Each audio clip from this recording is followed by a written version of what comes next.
I shouldn't even be writing this, let alone remembering the way her eyes lingered on me that night. But the truth is, once you've felt something you weren't supposed to, there's no going back. It began in the most ordinary way.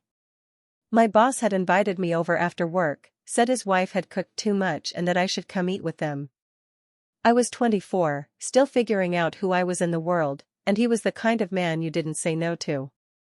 So I showed up, nervously adjusting my collar at the door, holding a cheap bottle of wine I wasn't sure they'd even drink.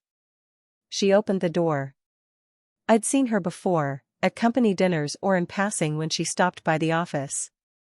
But standing there, in her own home, in a soft sweater and jeans, her hair a little undone, she looked like someone I wasn't prepared to face. Not just beautiful. Human in a way that made me aware of myself, of my hands, of the silence between us. "Come in," she said with a half-smile, like she already knew I was uncomfortable. "He's still on a call upstairs." The house smelled faintly of rosemary and garlic. She led me to the kitchen, where plates were already set, a glass of red wine poured for her, one waiting for me. I remember thinking it was too much, too carefully prepared, like I had stepped into a place I didn't belong.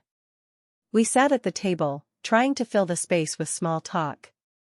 She asked about work, about my apartment, about my mother back home.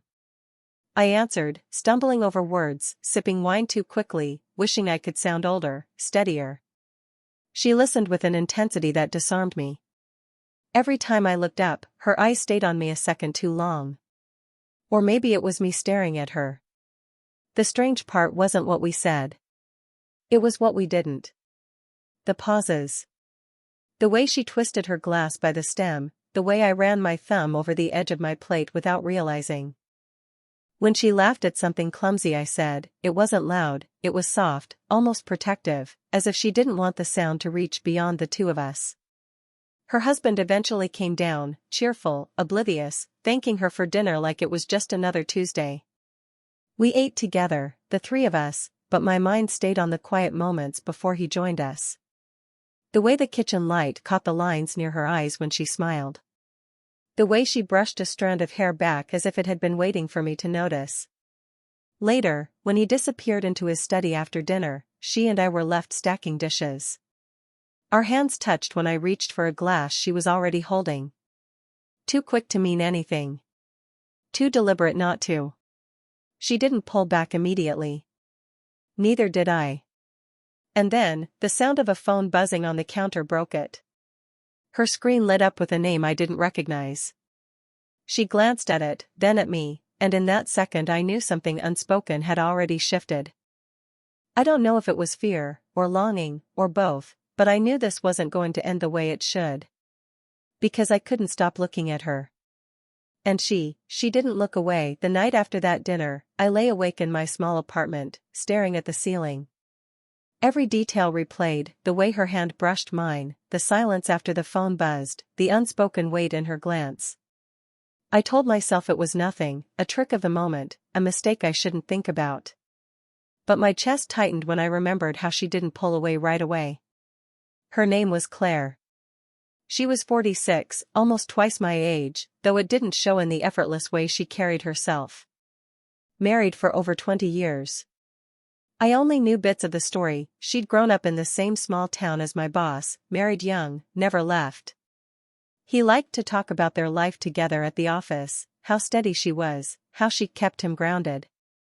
But in the kitchen that night, she hadn't looked steady.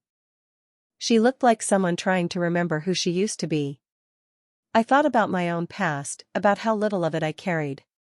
One long-term girlfriend in college ended badly.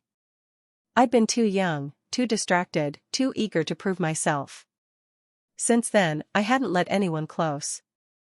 I told myself it was because I was focused on work, but in truth, I was afraid. Afraid of being seen as the boy who didn't have it all together. That was what unnerved me most about Claire.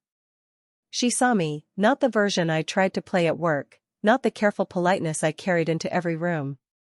Just me, fumbling and unpolished. And she didn't flinch.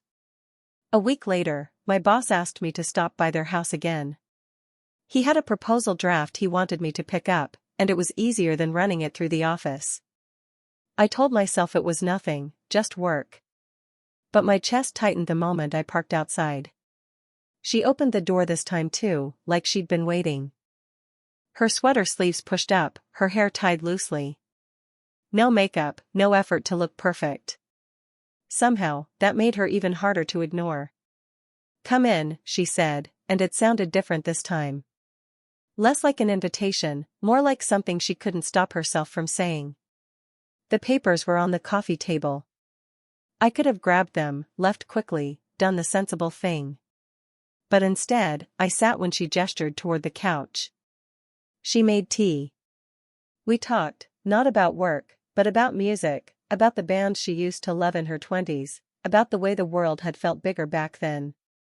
I admitted I didn't really know what I wanted yet, that most days I was just guessing my way through. There was a long pause after that. She looked at me, her eyes soft but unreadable, and said quietly, "You're braver than you think. At least you're honest about it." Her hand rested on the arm of the couch, fingers slightly curled, so close to mine I could feel the warmth radiating off her skin. Neither of us moved. Neither of us said what we were thinking. The clock ticked in the background, louder than it should have been. And in that silence, something fragile bound us together, a thread neither of us had the strength to cut. The thread between us should have snapped that night on the couch. I told myself it had to, that I'd grab the folder, thank her, leave. But instead, I lingered, sipping tea gone cold, talking about nothing and everything. And the longer I stayed, the harder it became to remember why I shouldn't. At one point, our hands brushed again. This time neither of us pulled back right away. Her fingers trembled, or maybe mine did. I don't know. But the air between us thickened, impossible to ignore. And then, the sound of the front door unlocking. We both shot up like we'd been caught stealing. Her husband's voice carried from the entryway, cheerful, oblivious, "Claire? You here?" She pressed the folder into my hands, her movements sharp, almost frantic. "Go," she whispered, too quiet for him to hear. I froze. My legs wouldn't move. I wanted to say something, anything, but the words stuck in my throat. She gave me a look I couldn't misread. "Please." So I slipped out the back door just as his footsteps hit the kitchen tile. That should have been the end of it. That should have scared me straight. But instead, it made everything worse. For days, I couldn't shake the image of her face in that moment, not fear exactly, not shame either. Something else. Like she was caught between two lives and didn't know which one belonged to her. When I saw her again, it was at the office. She'd come to drop off lunch for my boss, something she did from time to time. She looked collected, calm, like nothing had ever happened. But as she turned to leave, her eyes met mine across the room. Just a glance. Quick. But enough to burn through me. That night, I found myself walking past their house. No reason. Just, there. The lights were on in the living room. Through the window, I saw her sitting alone on the couch, reading. My heart slammed against my ribs. I almost knocked. Almost. Instead, I walked away. But the universe didn't let me keep my distance. A few days later, my boss asked me to join him at a late meeting downtown. "Claire will drive you," he said casually, tossing me the address. The car ride was quiet at first. Too quiet. She kept her eyes on the road, hands gripping the wheel tighter than necessary. I stared out the window, trying to act normal, but every nerve in me was on fire. Finally, she broke the silence. "That night, you can't let it happen again." I turned to her. Nothing happened. Her lips pressed together, the smallest flicker of a smile tugging at them. "Exactly." But her voice wavered. And when the light turned red, her hand slipped off the gearshift, landing close to mine. So close it would have taken nothing, to close the space. The light turned green. She gripped the wheel again, too fast, like if she let go, everything would unravel. And I sat there, pulse racing, knowing we were already past the point of no return. I told myself distance was the answer. If I avoided her, if I kept things professional, it would fade. But desire doesn't fade just because you order it to. It lingers. It waits. And it grows heavier the more you pretend it isn't there. Weeks passed with stolen glances, clipped conversations, silences that said too much. Until one night, at a company dinner, everything broke. My boss was in high spirits, loud with drink, boasting about his next big deal. Claire sat beside him, quiet, polite, smiling at the right moments. But her eyes, they weren't in the room. They weren't with him. Every so often, they flicked toward me. Quick, fleeting. Enough to make my throat dry. Later, when he dragged half the team to the bar across the street, Claire stayed behind. Headache, she said softly, touching his arm. He kissed her cheek, already distracted, already moving on. And then it was just her. And me. I found her outside, leaning against the cool brick of the restaurant wall, breathing like she was trying to calm something inside. The city noise buzzed around us, but in that corner it felt too quiet. You shouldn't be out here, I said, though my voice betrayed me. She glanced up, eyes tired, vulnerable. And you shouldn't be talking to me. We both laughed, not because it was funny, but because the truth was unbearable. Then came the silence. The kind where words are useless, where everything sits between you, raw and unspoken. Finally, she broke it. Her voice cracked on the edges. Do you know what it's like, to live years of your life feeling invisible? And then suddenly, she stopped herself, shaking her head, looking away. I swallowed hard, every muscle in me tightening. I see you, I said, the words rushing out before I could stop them. I can't stop seeing you. Her breath caught. She turned, really looked at me, like she was trying to decide if I was cruel or honest. Her hand came up, almost without permission, brushing against my arm. Barely a touch, but it burned through me. We stood like that, too close, the air charged. My heart pounded so loud I was sure she could hear it. Her lips parted, like she was about to say something, or maybe lean closer. Claire.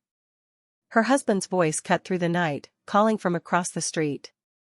He was laughing with a group of coworkers, waving, oblivious. She dropped her hand instantly, stepping back, her face flushing with something between fear and desperation. I froze, torn between relief and heartbreak. Because for one suspended moment, I knew, if he hadn't called her name, something would have happened. Something we couldn't take back. And the truth was, I wasn't sure either of us wanted to stop it. I thought the moment outside the restaurant would haunt me forever. The way she almost leaned in, the way my heart begged me to close the gap, the way her husband's voice tore through it all. I thought that was the breaking point. I was wrong. The real crack came a week later. It was late, and my boss asked me to swing by his house to pick up some files before a morning meeting. Claire's got them ready, he said casually, like it was nothing. I almost said no. But I didn't. When I arrived, she opened the door in silence. Her eyes were different, darker, heavier, like she'd been carrying something she couldn't set down. He left early, she said, stepping aside to let me in. Business trip. Won't be back until Sunday. The way she said it, not careless, not innocent, made my chest tighten. The house was too quiet. Too empty. Every sound echoed. She handed me the folder, her hand brushing mine longer than necessary. Then, almost as if she couldn't stop herself, she said, he asked me if I trusted you. My stomach dropped. What? Her voice was low, trembling. Last night. He said you've been distracted around me. That you look at me differently. She swallowed hard, her hand tightening around the edge of the counter. I told him no. I told him you were just young. That you don't know how to hide things yet. The words cut sharp. She had protected me. Lied for me. And it changed everything. Claire, I started, but I didn't know what I meant to say. Thank you? I'm sorry? Don't do that again? Her eyes shone, not with tears, but with something fiercer. Do you understand what that means? He's watching now. Every word, every glance. The room closed in on us, walls pressing tighter. For the first time, I felt not just guilt, but danger. The lines we'd blurred weren't invisible anymore. Someone else had seen them, named them. I should go, I muttered, clutching the folder like a lifeline. But when I turned, she caught my wrist. Her grip was small, desperate. I don't want to be invisible anymore. The words hit me harder than any confession could have. Because they weren't about him. Or me. They were about her. About all the years she had spent unseen, unspoken for. I turned back. Our eyes locked, and for a moment, the world shrank to just that, the heat of her hand on my skin, the weight of what she'd admitted. If I left now, maybe it could still be undone. But if I stayed, the front door rattled. Keys in the lock. My heart slammed. He wasn't supposed to, Claire whispered, panicked, pulling her hand back as the door swung open. And there he was, the air froze when he stepped inside. My boss set his suitcase by the door, frowning at the sight of me. Didn't know you'd still be here, he said, his tone casual, but his eyes sharp, scanning between us. Claire's voice was too quick. He was just picking up files. You weren't supposed to be back tonight. I could feel the tension snap, invisible but undeniable, a string pulled so tight it might tear. My boss's gaze lingered on her hand, the way it was still too close to mine. He didn't say anything, but he didn't need to. Right, he said finally, his voice clipped. Thanks for grabbing those, kid. I'll see you in the morning. It should have been my escape. That was my chance to walk out, shut it down, bury it all before it turned into something worse. But I didn't move. My legs wouldn't. Because Claire's eyes found mine. And in them I saw everything, the years of being overlooked, the fear of being caught, the longing she couldn't hide anymore. It was all there. And suddenly, the weight of silence became unbearable. I can't keep pretending, I blurted, my voice breaking. My boss turned sharply, confusion twisting his face. But I wasn't looking at him. I couldn't. My eyes stayed locked on her.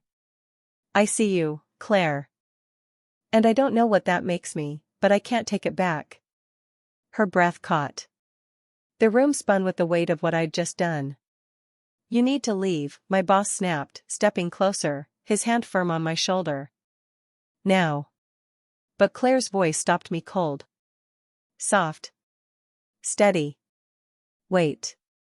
We both turned. She looked at her husband, not with fear, not with apology. Just exhaustion. You don't see me anymore, she said quietly. You haven't for years. He froze, blindsided. What are you talking about?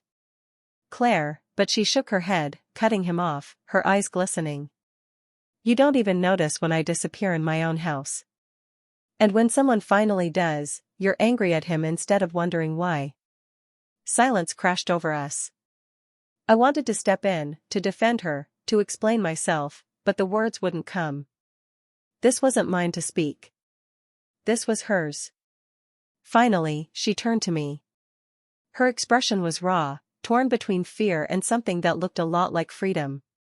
Go, she whispered.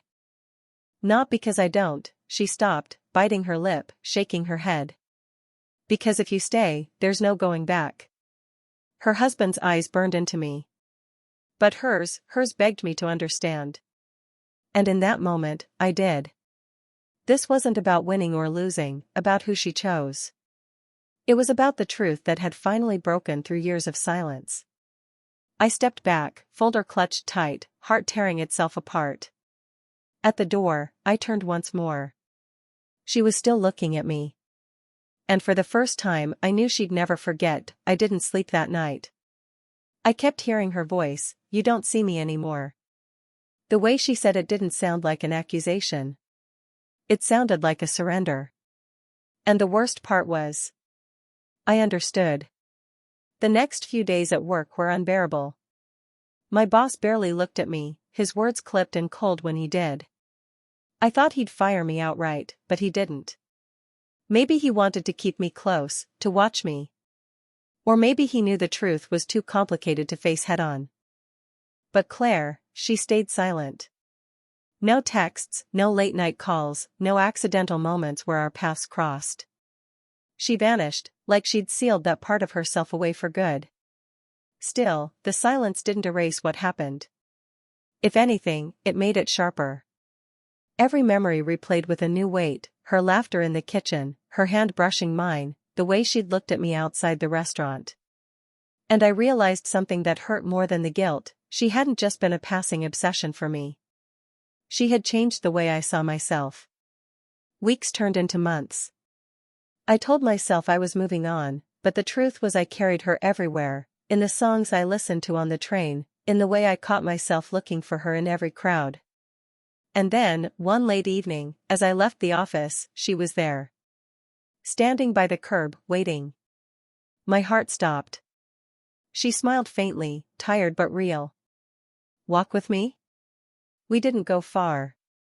Just a few blocks under the streetlights, our steps in rhythm, silent stretching and breaking in small bursts of words. She told me he knew. Not everything, but enough. That things at home had cracked in ways that couldn't be patched anymore. She didn't know where it would end, but she couldn't keep pretending. I wanted to reach for her, to hold her hand, to promise her something certain. But I didn't. Not yet. Because this wasn't about me swooping in to fix her life. This was about her choosing it for herself. When we reached the corner where we had to part, she turned to me. Her eyes held that same fire I'd seen in the kitchen the very first night. "I don't know what happens next," she whispered.